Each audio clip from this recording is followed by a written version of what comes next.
চট্টগ্রামের ঈশান মিস্ত্রিঘাট এলাকায় ঝটিকা মিছিলের পর পুলিশের এক এসআইকে কুপিয়ে আহত করেছে নিষিদ্ধ সংগঠন ছাত্রলীগের নেতাকর্মীরা।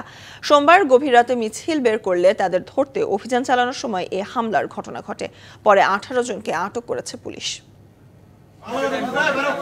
চট্টগ্রাম শহরের ঈশানঘাট মিস্ত্রি এলাকা সোমবার গভীর রাতে ঝটিকা মিছিল বের করে নিষিদ্ধ সংগঠন ছাত্রলীগের নেতাকর্মীরা। এ সময় পুলিশ তাদের ধাওয়া দিয়ে ছত্রভঙ্গ করে দেয়।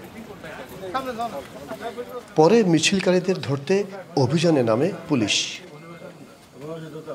তখন দেশীয় অস্ত্র হাতে পুলিশের উপর হামলা চালানো হয়।